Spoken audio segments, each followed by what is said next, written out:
Okay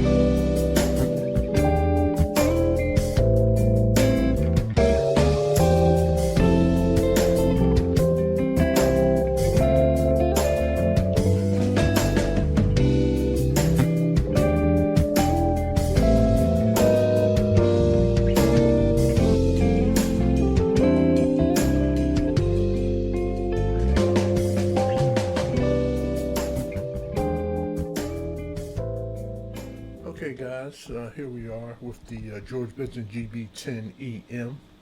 Let's start off with the specs of this guitar. This guitar has a natal, hope I'm saying that correctly, neck. Natal is a wood that comes out of Southeast Asia. Sorry about that, here in the strings. And I find it to be pretty stable. It's nice, it's smooth. It fits in the palm of your hand pretty well with no complaints. Also, the back and sides are all made from linden, and linden is a form of basswood, which we're seeing more and more of these, I don't know if it's a word, untypical woods in jazz guitars, as we see more and more sustainability issues with some of the old school woods that you're used to seeing in jazz guitars. And the top is spruce, laminated spruce. The fretboard is walnut, and it's all bound, as you can see, I hope you can see, with a really nice cream binding. The headstock is the typical Ibanez headstock with the George Benson logo. It is also bound. No sharp fret ends. The frets are great on this guitar. The fretboard itself is walnut. It has 22 medium frets. As I said, walnut fretboard with acrylic block inlays. Look pretty nice, the standard plastic inlays. Also, you have the V14 George Benson tailpiece with the curly motifs on it, if you like that. And you get two Magic Touch mini humbuckers, and they're floating, which is really nice. I don't know if I can show you that, but they are floating off the body, and which is a really nice, you find a lot in some jazz guitars, no holes cut in the body for pickups for humbuckers, so the wood is not compromised further. It has enough holes in it with the F holes and the holes, of course, for the controls. So this allows the wood to resonate as freely as possible. And you have a black plastic pickguard, and this pickguard holds the bridge pickup in place. Let's see, you have 3 on the side tuners, and I have to tell you that I did change the standard tuners are chrome, and I changed to a Wilkinson 18:1 ratio black tuners because I thought the black looked a little more elegant with the headstock, and I found it to have a real nice look to it. So that modification I did make. Of course, you got the 3-way switch, which is standard. You got a 12-inch radius. The nut is 43 millimeters across, and the lower bout is 14.5 inches, and it's 3 3/8 inches deep, or the width is 3 3/8 inches. So this is a small body guitar.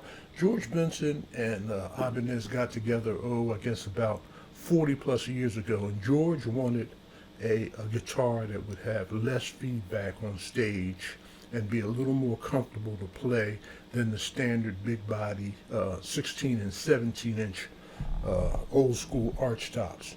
And if you ever played those arch tops, you know they sound gorgeous, but they can be a bear to play for long periods of time because of their bulk. So they came up with this body size, and it's been in production, as I said, for 40 plus years, and I really like it. Comfortable to play, but it still gives you a good jazz tone without a lot of compromise. So this guitar, as I said,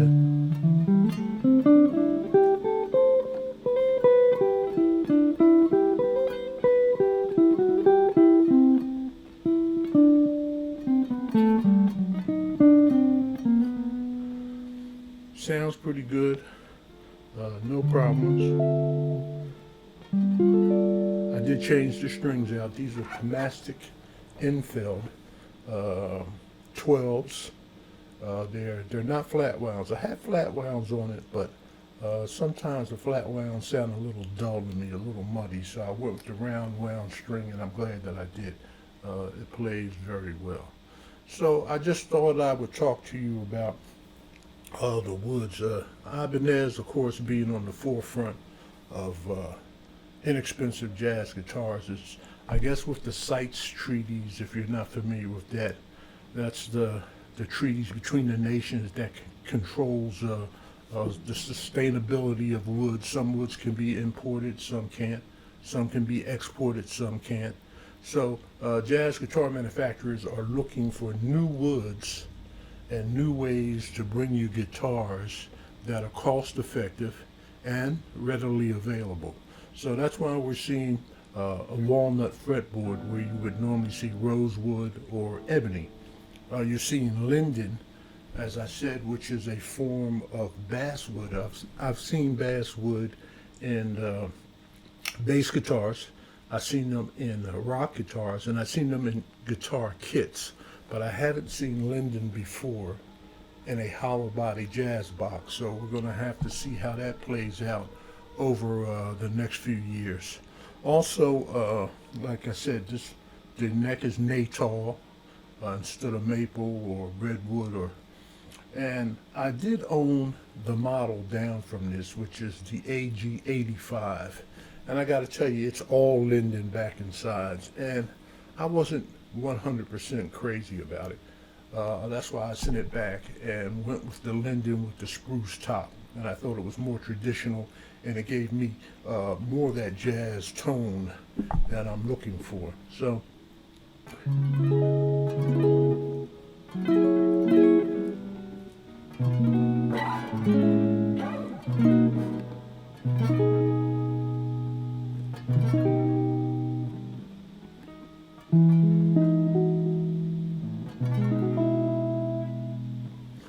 So, this plays well, and if you're looking for a inexpensive entry-level jazz box that you can throw in the back of the car and take down to the club, or take over to your friend's house, or take to a quick session where you don't have to take your $8 or $9 or $10,000 handcrafted arch top out, this would be a good guitar for that. Also, if you're a student and you're just getting started and you want a good guitar that will keep you playing, make it fun to play, but has an entry-level price, this would also be a good guitar for that too. You could get away with that at an entry level, and it's a guitar you could probably end up keeping for years and getting a lot of playing pleasure out of. So there you have the a couple other things. This bridge, as you can see, this bridge is if you look up the specs, you'll see the bridge is a walnut bridge. I changed mine out to ebony for two reasons. First, the walnut bridge that came with it also had motifs, and I can show you that real quick, hopefully, right up here or right up here. And I was getting really motifed out. The curly cues on the tailpiece and the motifs on the ends of the bridge was a little too much for me, so I bought a ebony bridge, and it's also darker, which I think plays more into the over scheme of the guitar. The walnut bridge was light, so you had walnut and you had black and you had the curly cues, and it was a lot going on, and I thought that a plain ebony black bridge would tie it together a little better. So I did that. So I did change the bridge and I did change the tuners, but other than that, it's totally stock. The pickups are great.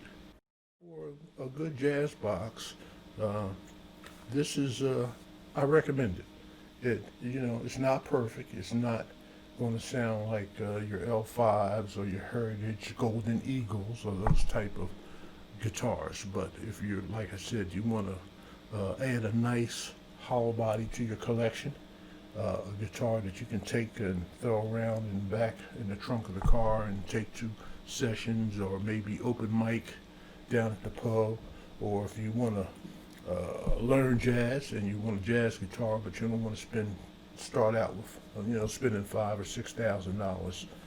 The Ibanez line of George Benson guitars is a great place to start.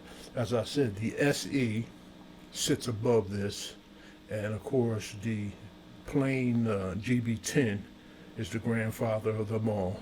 And now you have the GB10em to add. Also, the colors. It comes in two colors, which antique amber, which was kind of too orangey for me. They call it antique amber, but it kind of looks orange to me, and you can see that on one of these sides too. So I went with the jet blue burst. So the jet blue will have to do. And after playing it and having it around for a few months, I really like it. I'm starting to like it more and more. The color is nice. It's an elegant guitar, especially with the black headstock and the black tuners. And I also have been in contact with Ibanez about getting this tailpiece with no motifs on it. So waiting for them to get back to me. I was kind of motifed out. I'm not a great fan of all the curly cues and stuff, but I know George Benson's guitars are always show pieces because he's a showman. But for me, a conservative piece just for my collection, again, I mean, it's no big thing, but I would definitely like it if it was just all plain jet black. I'll tell you what else I did too. I had the model underneath this one, which is the AG85, and it's all Linden. And I really, I didn't care for it that much. So I sent it back and got the one with the spruce top and the Linden back in size, but at least the top is more traditional, and I think it sounds better and plays better.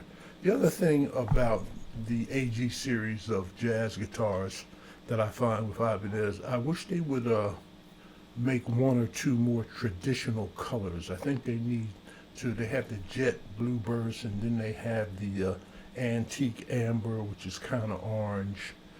And I think they should throw in there maybe just a jet black gloss. And the reason why I say gloss is because the AG85 is a matte black, and it looks great with the gold pickguard. But if you ever dealt with matte finishes, you know that they are very hard to care for. There's not a lot of products on the market to keep them matte and keep them clean and polished. And once the finish you lay your hand on from playing day after day or week after week, you get these shiny spots on the guitar, and if you rub it out, it gets shinier instead of going back to a matte finish. So while the matte looks good, it's very hard to care for. That's another reason I sent it back and went with the GB10em. So there's my thoughts on it. It's a good guitar. If you're interested in an entry-level jazz guitar, don't hesitate to pick one of these up. I think you'd be very happy. There's the back. Also, this guitar is bound, as I said, front and back and sides. And there's a black double pinstripe that goes all around the cream binding. So it's a very nice looking guitar. And I think it's a good deal for the money. I think it's worthwhile. So in ending, what I like to just ask, this is not about getting subscriptions to my site. I'm not really about that. I just like interacting with YouTube guitar aficionados and people who are interested in guitars and music and jazz especially. And I just thought I would bring you this quick overview in case you were interested. But I would be interested in, guys, if you feel like it, especially if you're a luthier or you're a guitar builder, what are your thoughts on these new woods taking the place of the traditional maple spruce tops, all hand carved spruce tops, ebony, going with natal, linden, walnut, and these types of different types of tone wood? Maybe it's good. Maybe we'll find some new tone woods that are just as beautiful as the old style tone woods. Of course, maybe not, but I surely would appreciate your thoughts on this wood and where this is going and where jazz guitars are going to end up. The other thing I like to say is that uh, while we're talking about the woods, with a solid body guitar, the pickups, of course, the amp, and if you're playing rock, uh, uh, pedals have more influence on the sound than the body of the guitar. But with acoustic and jazz guitars and arch tops especially, the sound is the wood. The wood is the sound. So it really makes a difference. So I'd be really interested if you would leave your comments on where you think this wood is going, and if you think this is viable for jazz guitars in the future, all these different types of wood like Natal and Linden. So there you have it, guys. I hope all you guys are staying safe, wearing a mask, keeping you and your family safe. It's a great time to go out and invest in a guitar. If we're all home, you can play and practice and really get into it. And like I said, I'll end this out with maybe a little backing track just to let you hear it over some music. You got to excuse my playing. It's not great yet because I'm a jazz guitar wannabe, just learning. But anyway, I just thought I'd bring you that, and in hopes that you could find some useful information in there. So enjoy your day. Again, stay safe, and I'll see you next time.